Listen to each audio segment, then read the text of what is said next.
আসসালামু আলাইকুম। আমি সাবরিনা খন্দকার, সহকারী অধ্যাপক, পদার্থবিজ্ঞান বিভাগ, ঢাকা কলেজ, ঢাকা। আজকের অনলাইন ক্লাসটি পদার্থবিজ্ঞান বিভাগের প্রথম বর্ষ অনার্সের শিক্ষার্থীদের জন্য। তোমাদের সিলেবাসের থার্মাল ফিজিক্স কোর্সের কোড নাম্বার 102 এর চ্যাপ্টার 7 থার্মোডাইনামিক্স রিলেশনস এর আজ লেকচার 11 নিয়ে আলোচনা শুরু করতে যাচ্ছি। শিক্ষার্থী বন্ধুরা, আজ আমরা আলোচনা করব change of internal energy with the change of volume in an isothermal expansion, অর্থাৎ সমুষ্ণ সম্প্রসারণে আয়তন পরিবর্তনের সাথে অন্তর্নিহিত শক্তির পরিবর্তন কি রকম হয়, তাই আজ আলোচ্য বিষয়। আসো আমরা স্ক্রিনশটের সাহায্যে আমরা আলোচনা শুরু করি। আয়তন পরিবর্তনের সাথে আমরা মেইনলি যে গ্যাসের আয়তন বলছি সেটা হচ্ছে ক্যাপিটাল ভি। আয়তন পরিবর্তনের সাথে অন্তর্নিহিত শক্তি বলতে আমরা ক্যাপিটাল ইউ কে বোঝাই।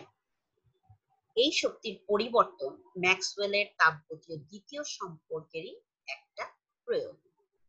আমরা গতকাল যে লেকচার 10-এ আমরা যে আলোচনাটা করেছিলাম সেটা কিন্তু ছিল ম্যাক্সওয়েল রিলেশন থেকে একটা প্রয়োগ দেখিয়েছিলাম।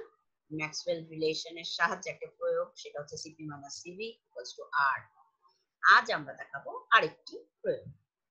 সেখানে আমরা কি করতে পারি, এই দ্বিতীয় সমীকরণ থেকে আমরা দেখতে পাই, দেখো তাপগতীয় দ্বিতীয় সম্পর্ক কোনটি, আমরা দ্বিতীয় সম্পর্কটি দেখতে পাই del S by del V constant থাকবে capital T is equal to del P by del T constant থাকবে ক্যাপিটাল ভি।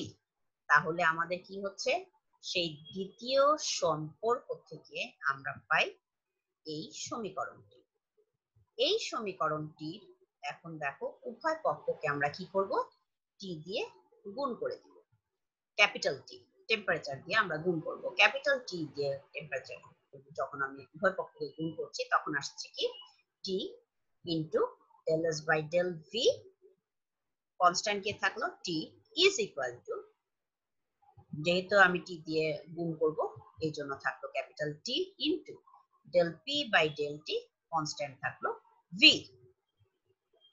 এবং আমরা এও জানি কি, যে আমরা জানি TDS equals to del Q, তাই না? তাপগতীয় ফাংশন থেকে আমরা এটা পড়েছি, আগে ইকুয়েশন থেকে পড়েছি। তাহলে TDS equal to D Q. এই মানটিকে যদি আমি কোথায় বসাই, এই সমীকরণে আমি বসিয়ে দিতে চাই, তখন আমার চলে আসবে টিডিএস এর জায়গায় যতগুলো টিডিএস জায়গা আছে সবগুলো টিডিএস এ আমি কি বসিয়ে দিব, ডেল কিউ বসিয়ে দিব। তাহলে এখন যদি আমি ডেল কিউ বসাই তখন দেখা যাচ্ছে কি আসবে, del Q by del V constant থাকছে টি ইজ ইকুয়াল টু, এখানে কি চলে আসলো, তাহলে del P by del T constant থাকছে কে, হ্যাঁ আমি শুধু মানটি বসিয়েছি আর কিন্তু কিছু করিনি। কোন জায়গাটায়, টিডিএস এর জায়গায়, টিডিএস এর জায়গায় আমি শুধু ডেল কিউ বসিয়েছি।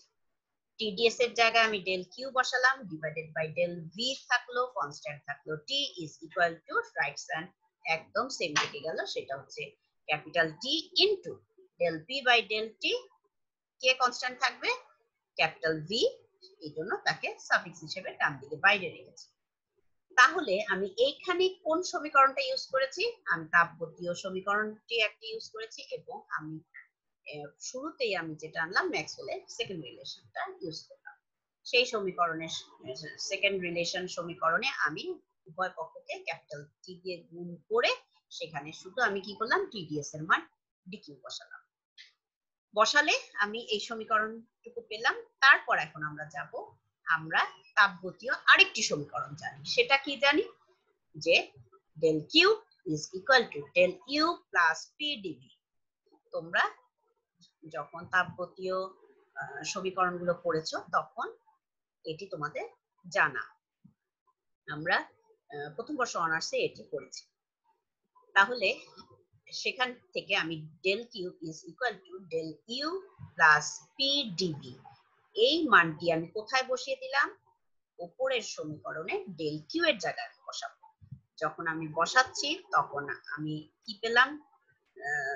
নতুন করে সমীকরণটিকে আবার লিখে সেখানে লিখবো del U plus P del V divided by, নিচে ছিল ডেল ভি থেকে যাবে, এবং আরেকটি কি থাকলো?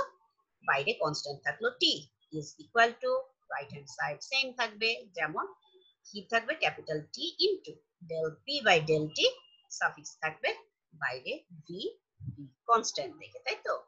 এতটুকু গেল। তারপর কি করলাম? এখন আমরা এই del U plus P del V divided by del V এই অংশটুকুকে আমি দুটি ভাগে ভাগ করে দিতে পারি, সরল করে যেভাবে আমরা ভাগ করি সেভাবে। সেখানে আমরা কি রাখতে পারি? Del U by del V constant থাকলো টি ইজ ইকুয়াল টু, আমি বাকিটা রাইট সাইডে আমি নিয়ে আসতে পারি, কারণ আমার এখানে কি থাকার কথা ছিল? Del U by del V plus P del V by del V. তাহলে ডেল ভি কেটে গেলে থাকলো আমার রাইট সাইডে ছিল আমার অনলি পি। সেই পিটাকেই আমি কি করলাম? পরের লাইনে এসে সেই পিটাকে, যেহেতু লেফট সাইডে পজিটিভ হিসেবে ছিল, তাকে আমি রাইট সাইডে নেগেটিভ হিসেবে নিয়ে আসলাম। আর উপরে ডেল ভি, নিচে ডেল ভি কিন্তু কেটেই ওখানে মান দাঁড়ালো পি। তাহলে এই লাইন থেকে এই লাইন কিভাবে আসলো তোমরা নিশ্চয়ই বুঝতে পারছো। Del U plus P del V divided by del V, constant ছিল capital T is equal to capital T del P by del T, constant ছিল ভি। এই জায়গায় আমি শুধু কি করলাম? দুভাগে ভাগ করে এখানে del U by del V constant T is equal to right সাইডের capital T del P by del T constant V minus left সাইডের যে পজিটিভ সাইন ছিল পি সেটাকে শুধু নেগেটিভ করে রাইট সাইডে নিয়ে আসলাম। এতটুকুই কাজ করেছি, আমি সরল ছাড়া আর কিছুই করিনি এখানে। এটার নাম দিলাম আমি 7.39, সমীকরণটির নাম দিলাম। এই সম্পর্কটি আমি কি বলতে পারি?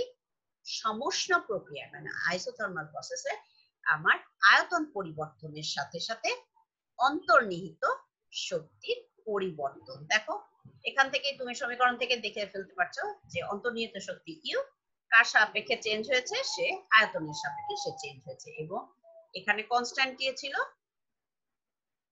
টেম্পারেচার। এই জন্য বলছে সমষ্ণ প্রক্রিয়া। তাহলে সমষ্ণ প্রক্রিয়ায় আয়তন পরিবর্তনের সাথে অন্তর্নিহিত শক্তির যে পরিবর্তন, সেখানকার মানটা আমি কি পেলাম? Capital T into del P by del T, constant থাকলো ভি, বাইরে সাফিক্স ভি, মাইনাস পি। এই সমীকরণটাকে আমি আজকে আলোচনা করলাম। তারপর আসো আমার আরেকটু আমরা যাব, সেটা হচ্ছে এইটা গেল আমার নরমাল কি? এই সম্পর্কটা আমি দেখতে পাচ্ছি সমষ্ণ প্রক্রিয়ায় আয়তন পরিবর্তনের সাথে অন্তর্নিহিত শক্তির একটি সম্পর্ক আমি দেখালাম। এই সম্পর্কে আমি কি বসাতে পারি? এই সম্পর্কটাই যদি হতো আদর্শ গ্যাস, তখন আমার কি দাঁড়াবে? আদর্শ গ্যাসের ক্ষেত্রে আমরা আগেই দেখো, আমরা দেখেছি পিভি ইকুয়ালস টু আরটি, আমরা আগেই জানতাম। তাহলে যদি আসে পিভি ইকুয়ালস টু আরটি, তাহলে এখানে আমি কি দিয়ে করব? ডিফারেন্সিয়েশন যদি টি দিয়ে করি, আমি এটাও আগে দেখিয়েছি তোমাদের 10 নম্বর লেকচারে এই আলোচনাটা ছিল, del P by del T constant V is equal to R by V, তাই না? এটা কোন অপশনটা ছিল? ইউভি, ইউ ইনটু ভি, এটা ছিল ইউ ডট ভি এর কি মাল্টিপ্লিকেশন ফর্মে ডিফারেন্সিয়েশন যখন করতে হয় তখন ফার্স্ট টার্মটুকু আমি এইভাবে আনতে পারি। এখন সেই 7.9 যেটা ঠিক আগের ইয়েটা দেখো, একটুখানি দেখলে বুঝবেন। আগে 7.9 এর যে সমীকরণটা আমরা দেখলাম সেটা কোনটা ছিল? del u by del v constant t is equal to t into del p by del t constant থাকলো কে v মাইনাস এখানে আমি কি দিয়ে দিলাম, তখন আসলো কি ক্যাপিটাল P, তাই তো? এখানে আমি 7.39 এ আমি শুধু মানটি বসাবো আর কিছু বসাবো না। del p by del t, del p by del t কোন কতটুকু মান? রাইট সাইডের t এর পরের অংশটুকুতে আমি শুধু মানটি বসিয়ে দিতে চাচ্ছি আদর্শ গ্যাসের ক্ষেত্রে। তখন আমার কি দাঁড়ালো দেখো, তখন আমার দাঁড়াবে কি দাঁড়াচ্ছে এখানে, তখন আমার দাঁড়িয়ে গেল del u by del v constant থাকছে t capital T is equal to, আমি শুধু মান বসিয়ে দিলাম, উপরে কে ছিল তখন PV, তাই না? তখন আমার আগের লাইনটি আবার একটু খেয়াল করো তোমরা, এখানে আগের লাইনে ছিল, এখানে আগের লাইনে ছিল T into del P by del T। আমি কি করলাম, আমি আগের লাইনটিতে আমি কি করলাম দেখো, আগের লাইনটিতে আমি আনলাম, এখানে del u by del v constant ছিল t is equal to t into del v by del t constant হচ্ছে v। এই জায়গায় আমি কি মানটুকু বসিয়ে দিব দেখো, এই জায়গায় আমি মানটি বসিয়ে দিচ্ছি RT by v, তাই তো? RT by v এখানে বসিয়ে দিলাম এবং মাইনাস p তো ছিলই রাইট সাইডে, is equal to RT by v থাকলো এবং p equals to আমি কত মান বসাতে পারি, এটা করতে আনতে পারি আদর্শ গ্যাসের সমীকরণ থেকে, p equals to RT by v, এই মানটুকু রাইট সাইডে আমি বসিয়ে দিলাম is equal to, তাহলে এটা কি RT by v minus RT by v is equal to 0। তাহলে আমি এখানে দেখলাম এর অর্থ এই সমীকরণ থেকে আমি বুঝলাম del u by del v constant ছিল t is equal to 0।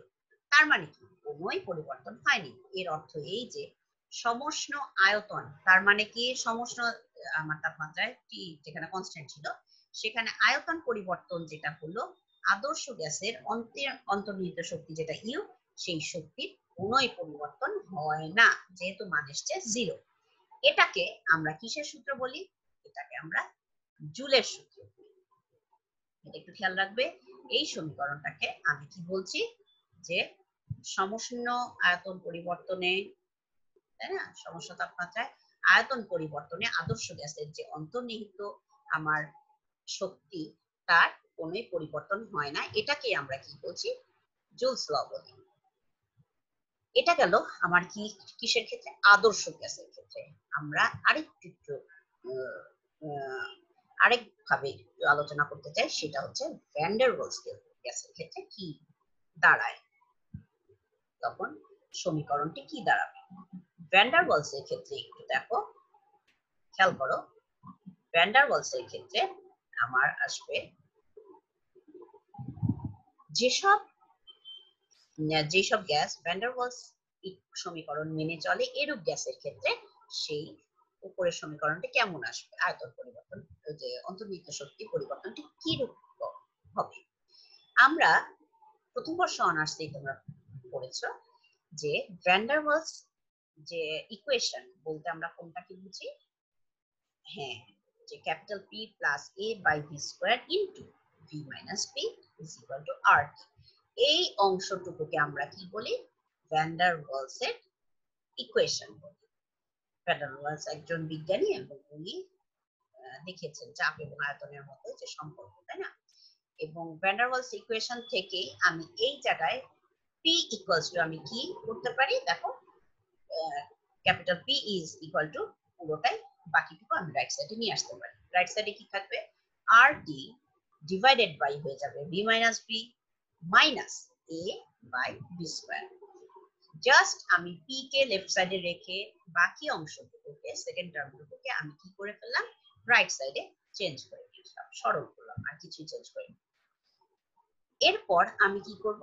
এই যে P টাকে আমি T এর সাপেক্ষে ডিফারেন্সিয়েশন করব এবং কনস্ট্যান্ট রাখবো কাকে? V কে।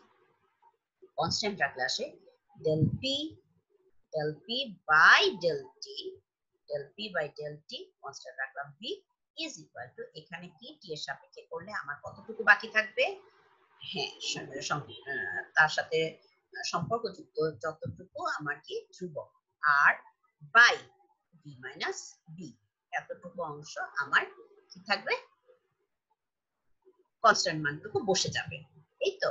তাহলে এখানে আমি কি পেলাম? অতএব del P by del T constant থাকলো V is equal to R by capital V minus B। এখন যদি আমি 7.39 সমীকরণে এই মান বসাই, 7.39 কোন সমীকরণটি? আরেকবার আমরা দেখে আসি। 7.9 সমীকরণটি আমি বলতে বোঝাচ্ছি যেটার মধ্যে আমি আদর্শ গ্যাসের সমীকরণ আমি বসিয়েছিলাম ডিফারেন্সিয়েশন করে। এই যে সেই 7.39 যে equation del U by del V constant থাকছে T is equal to T into del P by del T constant V, এটা কি আসলো আমার? তাহলে মাইনাস P। এই সমীকরণে আমি কি মান? P বাই del T যেটা থাকলো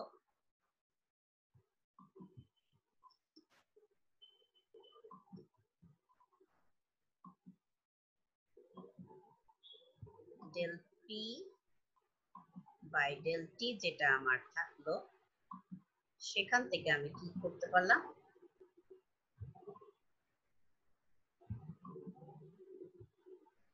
আমার চলে আসলো এখানে, আমি ওই সমীকরণের জায়গায় আমি কি বসিয়ে দিলাম? শুধু এই উপরের মানটুকু আমি বসিয়ে দিলাম। কি হলো? del U by del V into T, যে মানটা আসলো সেই মানটা দিয়ে আমি কি বসাবো? এখানে দেখো, খেয়াল করো, is equal to রাইট সাইডে আমার এত ইনটু T ছিল, তাই তো? সেটা আমি বসিয়ে দিচ্ছি। RT divided by V minus B minus RT V ছিল, RT divided by V minus B, এই অংশটুকু রাইট সাইডে সেম ছিল। কোনটা? P, এখানে যেটা মানটা ছিল P এর মানটুকু আমি শুধু বসিয়ে দিলাম, ঠিক আছে? শুধু P এর মানটুকু বসিয়েছি। RT by V minus B minus A by B square, এই মানটুকু আমি বসিয়ে দিলাম is equal to, দেখো, RT by V minus B minus RT by V minus B, কাটাকুটি চলে গেল, পজিটিভ নেগেটিভে বাকি থেকে গেল A by B square is equal to A by B square। তাহলে আমার এখানে কি দাঁড়ালো? del V del U by del V constant হচ্ছে T is equal to A by B square। আমি যদি এটা del এর সাপেক্ষে দেখাতে চাই, ডেল্টা সাপেক্ষে দেখাতে গেলে তাহলে কি বলতে হয়? del U is equal to A by B square into del V। তাহলে আমি এই সমীকরণের সাহায্যে আমি কি দেখাতে পারি?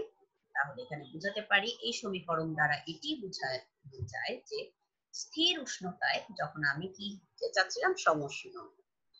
সমুষ্ণ তাপমাত্রায় স্থির উষ্ণতায় গ্যাসের আয়তন প্রসারণ যদি আমি ঘটাই, আয়তন যদি প্রসারিত করি, তার অন্তর্নিহিত শক্তি যেটা ক্যাপিটাল ইউ ছিল, সেটা কি পাবে? বৃদ্ধি পেয়ে যাবে। কখন? Van der Waals equation.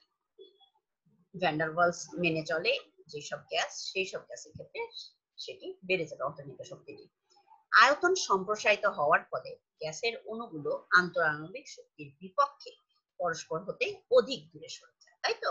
গ্যাসের ক্ষেত্রে যা হয় সেই ব্যাপারটা এখানে ঘটবে, যা কিছু কাজের বিনিময়ে সম্ভব হয়। কিছু কাজ করার ফলে তারা দূরে সরে যায় এবং অণুগুলোর মধ্যে স্থিতিশক্তি হিসেবে সঞ্চিত থাকবে, তাই তো?